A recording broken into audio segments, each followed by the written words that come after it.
Salams again, you're watching Daily Debrief. I'm Siddhantani, and on the show today we're talking about the arrest of a former Honduran president. We have two more protesters have been killed in Sudan, and the latest from the International Olympic Committee. First up, police in Honduras have detained former President Juan Orlando Hernandez after a judge ordered his arrest amid an extradition request from the United States on accusations of drug trafficking. The arrest warrant has been issued, court spokesperson Melvin Duarte told reporters on Tuesday afternoon, as the ex-president's home in the Honduran capital, Tegucigalpa, was surrounded by hundreds of police pending the decision on the US extradition. Prashant, this is a spectacular fall for someone who was president just a few weeks ago. What is Hernandez's story? Right, so Hernandez was president from 2014 to 2022 until recently. And his regime was one of the most corrupt in Latin America. And that's saying a lot considering the various US-supported regimes that exist there. Yeah. And it was a massively corrupt regime. It was known as a narco-dictatorship. That is what critics of the government regularly termed it.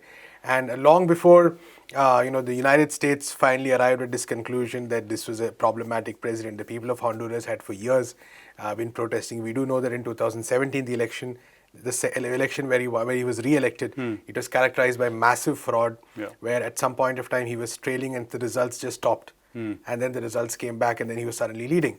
And despite that, he continued to be the president. And under him, Honduras went through a very horrible state of massive privatization, destruction of the public sector, attack on activists, all that.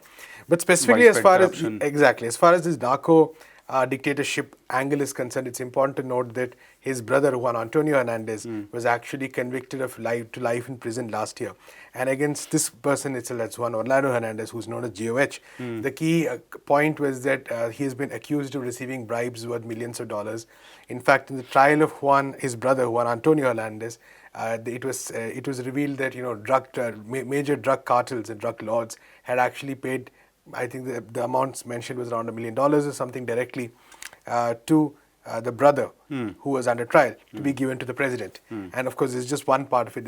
The case says a large scale, from 2004 to 2022 onwards, there's a large scale drug smuggling network which this former president basically enabled by misusing his power, by accepting massive bribes. So that's really the case. But like I said, this is something that the people of Honduras have been fighting on the streets for years now, for many, many years. And this is something that was a key part of the new administration. Xiomara Castro, when she became, while she was campaigning for president, this was one of the key planks that oust the narco-dictator, was really the key plank of a lot of the Honduran opposition for over the years. So this is something that is very well known in Honduras. It is understood that Juan Orlando Hernandez and the network around him, his party, for instance, the whole political structure he controlled, was vitally and closely involved with the drug trafficking network. So in some ways, like I said, it's a case of maybe a bit of a late realization for the United States, once the use for him has actually ended. But the facts are pretty much, it's a much larger story and it's a much bigger, the facts are very much on the ground, so to speak.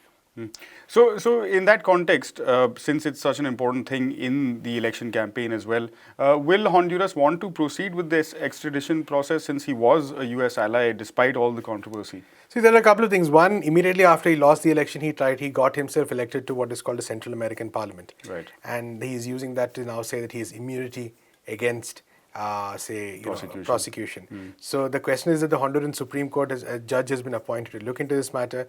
Now the fact is that despite the fact that Juan Orlando Hernandez he's no longer in power, the institutional, the institutions that he has built over the years, which are very supportive of him, continue to exist. Right. We need to remember that Hernandez and his allies, for instance, all of them come after the 2009 coup in Honduras, when Manuel Zelaya was overthrown. And that marks a key moment in Latin America as well, when a progressive leader was basically overthrown, and this, extreme right-wing regimes, which were a combination of, backed by the United States, started coming to power one after the other in Honduras. So there's this whole trail of governments which have followed since then, and he was the latest in that. So there's this whole institutional network that has been built, which is heavily implicated in this whole, in these kind of cases, in this kind of administrative and governing process. So it's a big question as to whether, while Xiomara Castro is a president now, it's a big question as to whether the institutions themselves are mature enough to actually allow his prosecution. Now, like you said, an important point you mentioned was the fact that he was a close ally of the United States. And it's incredible to note because the irony is mind-boggling here because he was at the forefront of an anti-drug campaign. He was one of the US-led vocal war on drugs. Yeah, he was one of the vocal spokespersons of this so-called anti-drug campaign, which was targeting Venezuela. So at that point, that's, if you remember, at some point, Mike Pompeo, came out with this, and the United States came out with this absurd theory which said that Venezuela was the source of all the drug-related issues in the United States, and they had these weird diagrams to prove that and all that. And around that time also, Juan Orlando Hernandez was a strong supporter of Juan Guaido, the puppet that the United States tried to impose as president. So there's this tweet where Guaido thanks Juan Orlando Hernandez for being in the forefront of the battle against drugs. Right. And people have been pointing out to that and saying that so JOH was actually in the forefront. He was a perfect US hatchet man in the region, always supporting actions against progressive regimes, against Venezuela, against Cuba, against many of these countries, and generally advancing the United States and its policies in the region. So while the US has asked for his extradition, there are even some people saying that this is just meant to protect him or whatever. But keeping that aside, while the US has asked for its extradition, the key point here is that he was out and out an ally of the United States foreign policy establishment, of the United States government through. And it's impossible to believe that the US government didn't know of any of this until last year, when, or until the last 2 years, because this is all, like I said, the streets of Honduras, everyone knew this. So this also poses a lot of questions about the United States and its policies as well, which will never get asked, because this will, or if they are asked, not answered. Yeah, the drug case will be in one locality, maybe in Manhattan or something. And this will never be asked in the corridors of power that why were you backing him all these years, right? So that's never a question that's going to be asked. Important, I think, story there to follow, not just for Honduras, but for the entire region. Stick around, please, because we're talking about Sudan next, and you have updates on that story as well. Two more pro-democracy protesters have been killed by security forces in Sudan on Monday, Feb 14th. The North African country is witnessing mass protests for the 18th time since the military coup on October 25th last year. The death toll of protesters resisting the coup has now risen to 81, said the Central Committee of Sudanese Doctors. Prashant has more details. It's a relentless wave of protests, Prashant, in Sudan. We've reported on it quite often. What is the latest you're hearing from the ground? Right, Siddhan, so you said, of course, the numbers are two protesters were again killed. Another 172 people, I believe, have been injured, according to the doctors' committee that you mentioned. The total number we are seeing is, in the thousands, actually. And if you look at, I think 2,400 injuries have been recorded since the coup in October, which you mentioned. As you remember, the army led by General Abdel Fattah al-Burhan overthrew the government of Abdullah Hamdok and overthrew basically the compromise that had been reached after the Sudanese revolution of 2019, and basically established complete unilateral power. And since then, the protests have really intensified. And it's important to note that I think just to give a sense of how deep-seated the protests are, I think there are about 5,200 what is called neighborhood resistance committees across the country. And these are like, small locality-based networks which are very active in the protests. So this is not a protest led by one major leader, who's calling for mass mobilization. This is a really ground up kind of grassroots kind of protest that is taking place. And that, I think, is the main reason for the fact that these protests have continued despite all this kind of repression, because we're talking about, say, 81 people dead, like you said. So I think the important thing to note here is that the protesters' demands have remained very consistent. They want a full return to democracy. They want the military to leave. They want a military to leave and for a full-fledged civilian government to come to power, which is a much more radical demand than what the international countries are recommending. The international countries are happy with a figurehead, power sharing and a figurehead civilian prime minister, whereas the protesters on the ground are calling for something much, much more deeper and something much, much more structural in that sense. So that's one important thing to note. And like you said, if you look at some of the impact of the firing, for instance, there's a lot due to direct impact by canisters that are being fired, tear gas canisters, gas inhalation, for instance. All of these are some of the major reasons for injuries. So it's a very brutal form of repression that is being continuously being unleashed. And it's important to note that this is happening almost week after week. Khartoum is a key center of the protests, of course, but many of the protests also moving further towards the north, and we'll come to that later. But the other important, and I think even the latest round, there were protests in at least 17 cities across several states in the country. So it's actually, again, like I said, a widespread protest.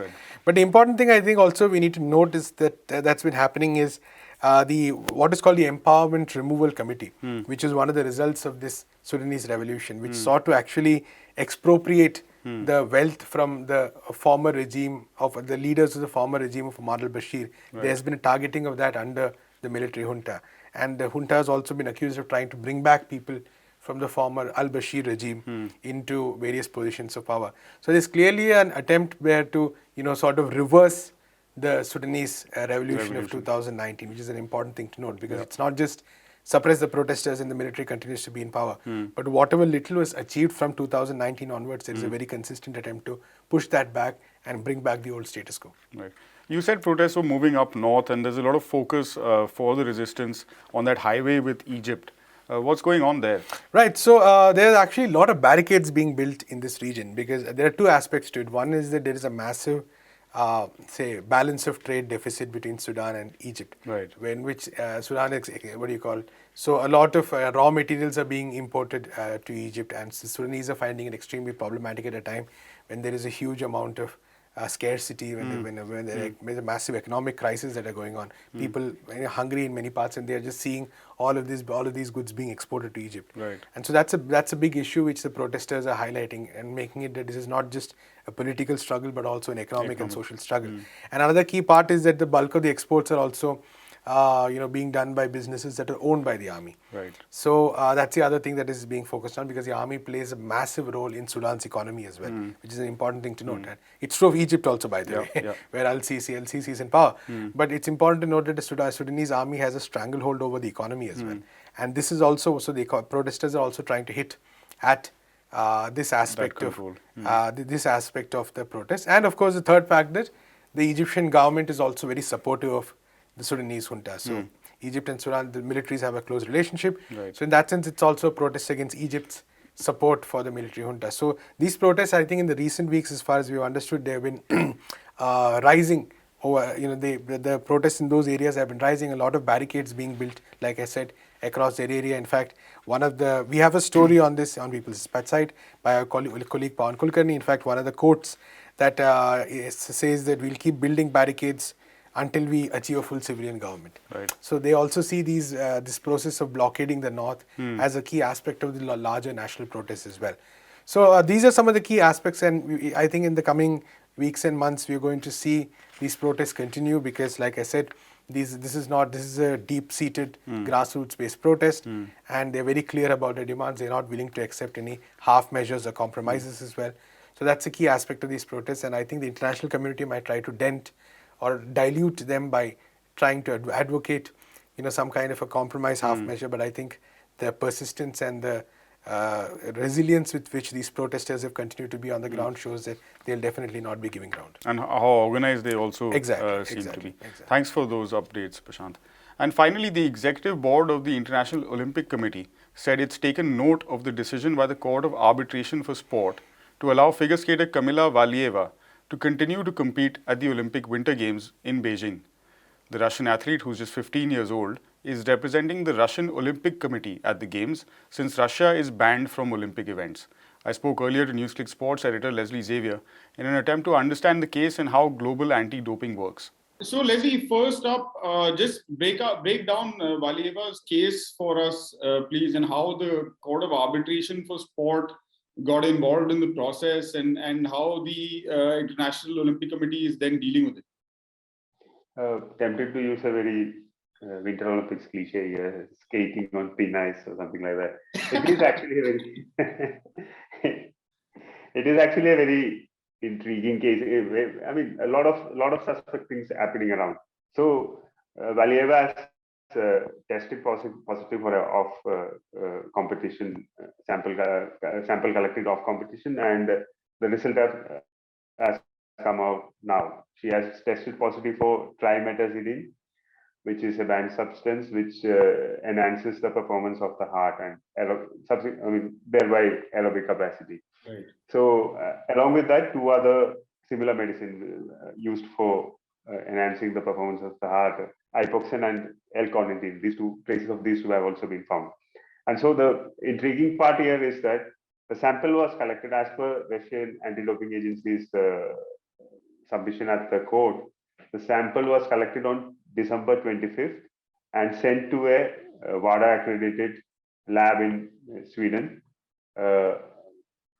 And generally, as far as the WADA directive, World Anti-Doping Agency's directive is, it shouldn't be taking more than 20 days for the test result to come back. So by that measure, the result should have been out on January 14th or 15th. It has come out on February 14th, right in the middle of the Olympics, where Valieva is competing and was set to become the star, the name of this Olympic Games with the performance. So the delay in how the result took almost a month late to reach the Russian authorities and the action to take place. That has raised a lot of concern, a lot of red flags among the fraternity and within the IOC itself. And at the same time, Russia has come out with their own version, that justification, citing the lab, that there were COVID outbreaks within the lab staff and there were quarantine rules that needed to be followed. So hence the delay. But again, you're talking about a 1 month delay. So that's a huge gap, which is unaccountable for. And as far as IOC, as far as Russian action was concerned, when the result came out, they immediately banned it as a man banned as a knee-jerk reaction, and a day later they revoked that ban. So after the Russians revoked that ban, of course, CAS was approached, and CAS gave Valieva an interim relief, saying that she could compete till the hearing and the decision on the A sample that has tested positive is taken, and subsequently whatever the action that would be taken in this thing.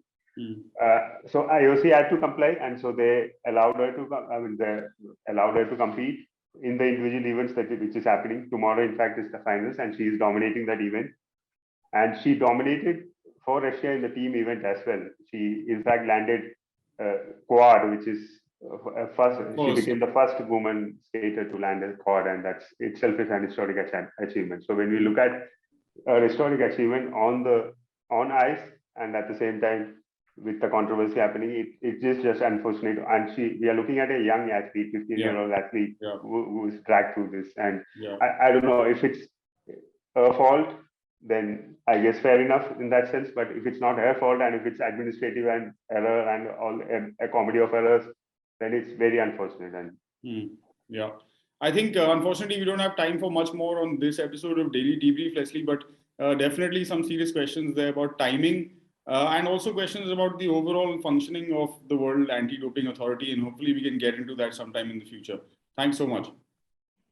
That's all we have on the show today from the entire People's Dispatch team. Thanks very much for watching. You can get more details on all these stories from our website, peoplesdispatch.org.